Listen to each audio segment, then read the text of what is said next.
نحمدہ و نصلی علی رسولہ الکریم۔ عزیزان محترم، میں Muhammad Aslam Dhodhi, chairman liberal party Pakistan, آپ سے مخاطب ہوں اور آپ دیکھ رہے ہیں liberal party Pakistan YouTube channel. عزیزان محترم، آپ کو پتہ ہے کہ اس چینل کے توسط سے میں آپ کے سامنے لبرل پارٹی پاکستان کا منشور بیان کرتا ہوں اور اس حوالہ سے میں آپ کے سامنے مختلف اوقات میں اپنے خیالات کا اظہار کرتا رہتا ہوں۔ آج میں اپنی کتاب جدلیاتی لبرلزم کا ایپیسوڈ نمبر 21 آپ کے سامنے بیان کروں گا۔ آپ کو پتہ ہی ہے کہ میں اپنی کتاب جدلیاتی لبرلزم کے 20 ایپیسوڈ آپ کے سامنے بیان کر چکا ہوں۔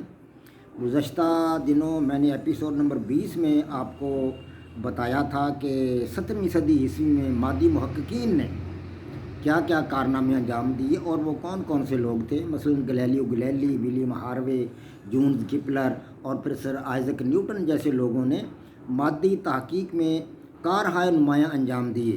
ان جیسے عظیم لوگوں کو دیکھ کر اور ان کے کارناموں کو دیکھ کر ہزاروں لوگ، مغربی دنیا کے ہزاروں لوگ اس میدان میں کود پڑے اور وہ مادہ پر تحقیق جو تھی اس میں وہ مگن ہو گئے۔ اس سے پہلے میں بتا چکا ہوں کہ مطلب 1200 سال تک تقریباً کلیسا کا دور تھا اور کلیسا کے دور میں مادی تحقیق کو پنپنے کا موقع نہ ملا، تو اب جو تھی اہل مغرب کی توجہ مادی تحقیق کی طرف تھی۔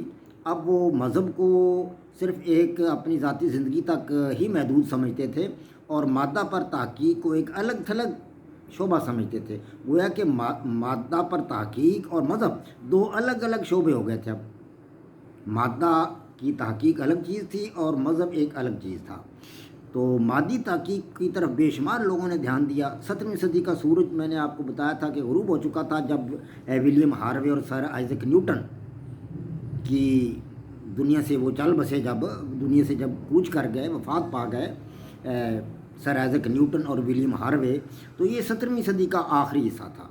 اب 18ویں صدی کا سورج وہ بھی اپنی پوری آب و تاب کے ساتھ مشرق پر بھی چمک رہا تھا، مغرب پر بھی چمک رہا تھا، لیکن مشرقی دنیا سے کوئی ایک شخص بھی میدان میں نہیں آیا۔ مادی تحقیق کے میدان میں ایک فرد بھی یہ لوگ تو نشے کے عادی تھے۔ چائنا تو نشہ کر رہا تھا، رشیا کے لوگ بھی سوئے تھے، مشرق وسطیٰ بھی سویا ہوا تھا، مشرق بعید بھی سویا ہوا تھا، وسط ایشیا، جنوبی ایشیا سب سوئے ہوئے تھے۔ کسی کو کچھ پتہ نہ تھا کہ دنیا میں کیا ہو رہا ہے۔ مغربی دنیا مادی تحقیق میں بہت آگے نکل چکی تھی، ہزاروں لوگ میدان میں آ گئے۔ تو ایسے ہی لوگوں میں سے انتونی لارنٹ لاؤزر 18ویں صدی کا ایک نوجوان سائنسدان تھا مغرب کا، جس نے کیمیا کے میدان میں تحقیقات کی۔ گو کہ اس وقت تک لفظ کیمیا ایجاد تو نہیں ہوا تھا، لیکن عناصر پر تحقیقات جو تھی وہ جاری تھی۔ اس انتونی لارنٹ لاؤزر کے دور کے اندر کچھ لوگوں کا خیال تھا، کچھ کیا پہلے جو گزر چکے تھے اپنے جو دور تھا یونانیوں کا، افلاطون اور ارسطو، بقراط، سقراط وغیرہ، ان لوگوں کا یہ خیال تھا کہ یہ کائنات ساری کی ساری جو یہ 4 عناصر سے بنی ہے: آگ، ہوا، مٹی، پانی۔ اب انتونی لارنٹ لاؤزر جب میدان میں کودا تو اس نے تحقیق کی کہ کیا واقعی دنیا یہ 4 چیزوں سے بنی ہوئی ہے؟ ساری کائنات، سورج، چاند، ستارے، زمین، آسمان، پتھر، حجر، شجر وغیرہ، ندی، نالے، سمندر، دریا، جھیلیں وغیرہ، کیا یہ ساری چیزیں 4 چیزوں سے بنی ہوئی ہیں؟ آگ، ہوا، مٹی، پانی سے؟ اس کے دماغ نے کہا کہ یہ ممکن نہیں ہے کہ یہ ساری چیزیں 4 چیزوں سے، ساری کائنات 4 چیزوں سے بنی ہو۔ اس نے تحقیق شروع کی۔ مادہ پر تحقیق جب بھی کوئی آدمی شروع کرتا ہے تو اس کے سامنے تو دنیا عیاں ہو جاتی ہے، ہویدا ہو جاتی ہے، واہ ہو جاتی ہے پوری کی پوری کائنات۔ اس کو پتہ چلتا ہے کہ حقیقت کیا ہے، کیونکہ وہ تو تجربات کرتا ہے۔ تجربات تو واسع خمسہ کے بغیر ہو نہیں سکتے۔ تو جب اس نے تجربات کیے تو اسے پتہ چلا کہ مادی چیزیں جو ہے نا، یہ کائنات صرف ان 4 چیزوں پر مشتمل نہیں ہے۔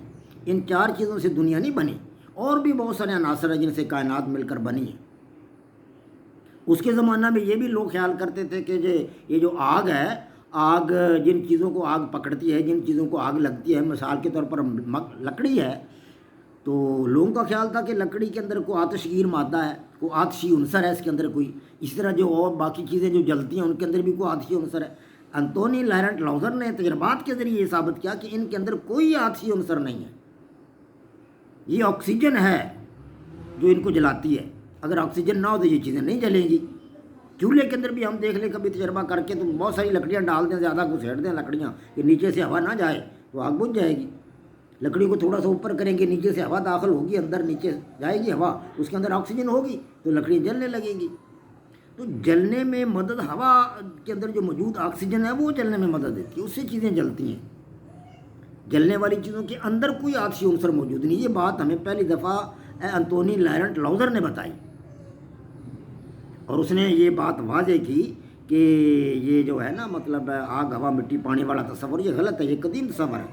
کائنات بہت سارے عناصر سے مل کر بنی ہے. اس کے زمانہ تک جوزف پریسلے، جوزف بلیک اور ہنری کاونڈش جیسے یہ 3 سائنسدان تھے انگریز، یہ اس وقت تک آکسیجن کو دریافت کر چکے تھے، نائٹروجن کو بھی دریافت کر چکے تھے، اور کاربن ڈائی آکسائڈ کو بھی دریافت کر چکے تھے. لیکن ان کی جو خصوصیات تھیں یا ان کے جو فوائد تھے ان سے آگاہی وہ حاصل نہیں کر سکے تھے. انہیں پتہ نہیں تھا کہ ان کی خوبی کیا ہے ان کے اندر. لیکن وہ گیسیں تو ہوا سے الگ کرنے میں کامیاب ہو چکے تھے. ان گیسوں کو انہوں نے حاصل کر لیا تھا، بنا چکے تھے، گیسیں الگ الگ کر چکے تھے ہوا سے. لیکن ان کی خصوصیات کو ابھی تک ان کو کچھ علم نہ تھا کہ ان کے فوائد کیا ہیں، ان کی خصوصیات کیا. پہلی دفعہ کائنات میں انتونی لارنٹ لاؤزر نے بتایا کہ آکسیجن جو ہے یہ جلنے میں مدد دیتی ہے. ہنری کیونڈش کو پتہ نہ تھا، اور اسی طرح جوزف پریسلے کو بھی پتہ نہ تھا، اور جوزف بلیک کو بھی پتہ نہ تھا کہ آکسیجن کا فائدہ کیا ہے. تو انتونی لارنٹ لاؤزر نے بتایا کہ آکسیجن جلنے میں مدد دیتی ہے. بعد ازاں پتہ چلا کہ جلنے کے عمل کے اندر بھی آکسیجن جو ہے یہ خرچ ہوتی ہے، اور جو سانس لینے کا عمل ہے اس میں بھی آکسیجن اندر جاتی ہے، خرچ ہوتی ہے. یہ بعد ازاں پتہ چلا. لیکن سب سے پہلے یہ انتونی لارنٹ لاؤزر نے بتایا کہ آکسیجن جلنے میں مدد دیتی ہے.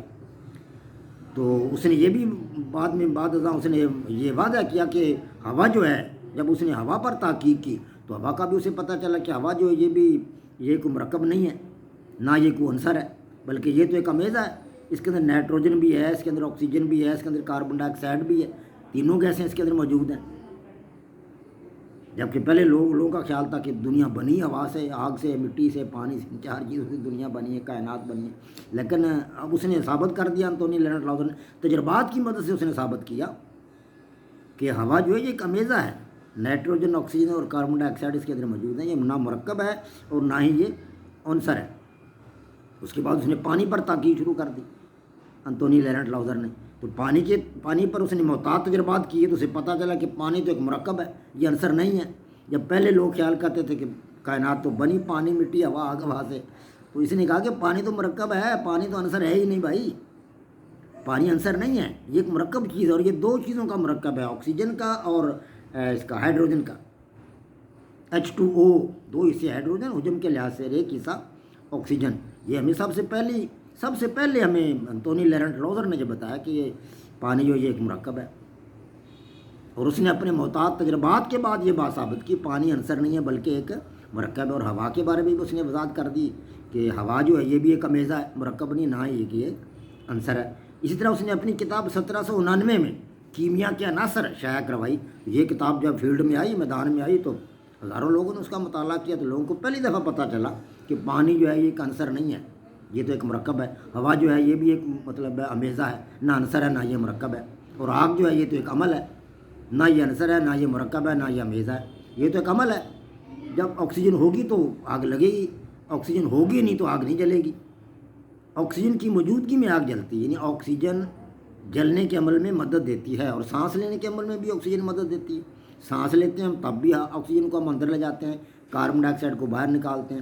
جلنے کے عمل میں بھی یہ مدد دیتی ہے. تو گویا جلنا اور سانس لینا یہ دونوں عمل ایک جیسے، ان میں آکسیجن صرف ہوتی ہے اور کاربن ڈائی آکسائڈ باہر نکلتی ہے. جلنے کے عمل میں بھی کاربن ڈائی آکسائڈ پیدا ہوتی ہے، آکسیجن صرف ہوتی ہے، کاربن ڈائی آکسائڈ پیدا ہوتی ہے. اسی طرح سانس لینے کے عمل میں بھی آکسیجن اندر جائے گی، کاربن ڈائی آکسائڈ باہر نکلے گی.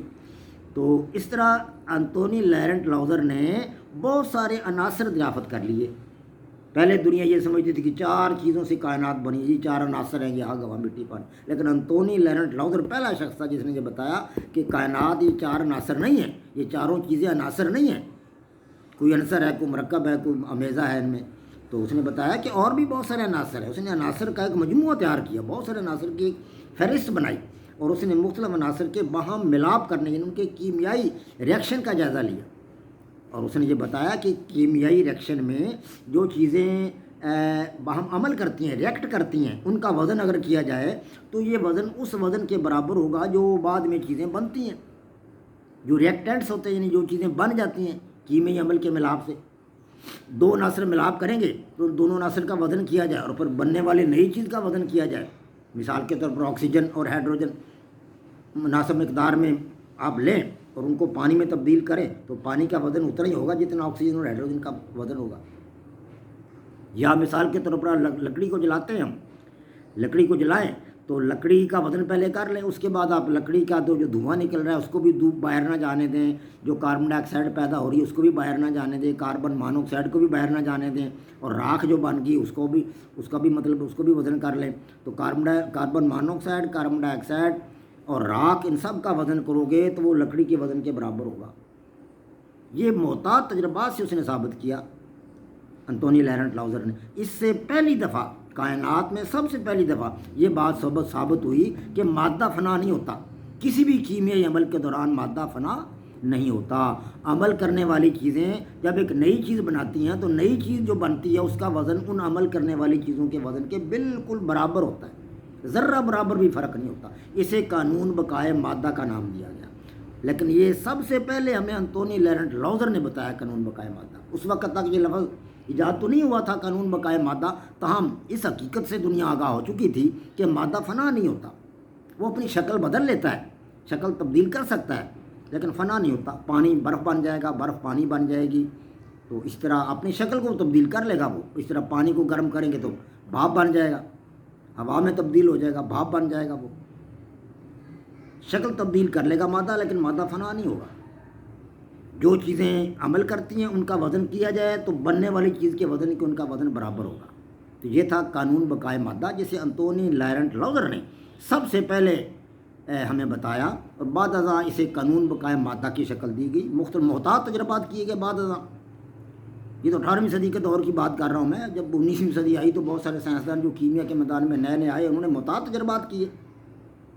محتاط تجربات کے بعد انہیں پتہ چلا کہ یہ تو جناب واقعی بات اس کی انتونی لارنٹ لاؤزر کی درست تھی کہ جو چیزیں عمل کرتی ہیں باہم ان کا وزن اور نئی بننے والی چیز کا وزن باہم برابر ہوتا ہے، اور مادہ اس طرح فنا نہیں ہوتا۔ مادی چیزیں جب وہ مادے کا وزن برابر رہتا ہے، عمل کرنے والی چیزوں کا وزن نئی بننے والی چیز کے بالکل برابر ہوگا۔ تو گویا کہ قانون بقائے مادہ سب سے پہلے جو واضح کیا تھا وہ انتونی لارنٹ لاؤزر نے واضح کیا۔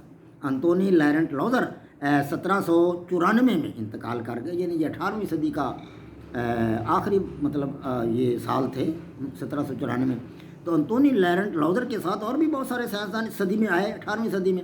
میں آپ کو بتا چکا ہوں کہ 18ویں صدی کا سورج جو اپنی آب و تاب کے ساتھ چمک رہا ہے، تو اس صدی میں بھی اہل مغرب کے بہت سارے لوگ میدان میں کودے۔ مشرق تو ابھی سویا ہوا تھا، مشرق میں تو کچھ بھی نہیں تھا، مشرق کے لوگوں کو کچھ پتہ نہ تھا کہ دنیا کیا ہے، تجربات کیا ہوتے ہیں، مادہ کیا ہوتا ہے، کچھ پتہ نہ تھا ان کو۔ یہاں بادشاہتیں تھیں، کوئی لوگ نشے میں پڑے ہوئے تھے، کچھ بادشاہوں کے نشے میں تھے، کوئی راجے مہاراجے تھے، ان کو کچھ علم نہ تھا، کچھ اس طرف توجہ تھی ہی نہیں، دھیان ذرہ برابر ہی بھی نہ تھا۔ یہ اہل مغرب ہی تھے جو اس میدان میں آگے بڑھ رہے تھے۔ تو 1794 میں انتونی لارنٹ لاؤزر کا انتقال ہوا۔ تو اس کے ساتھ ہی میں آپ کو اپنا جو ہے یہ میرا ایپیسوڈ نمبر 21 یہ ہے میری کتاب جدلیاتی لبرلزم کا ایپیسوڈ نمبر 21، وما علینا الا البلاغ۔ پاک فوج زندہ باد، پاکستان پائندہ باد۔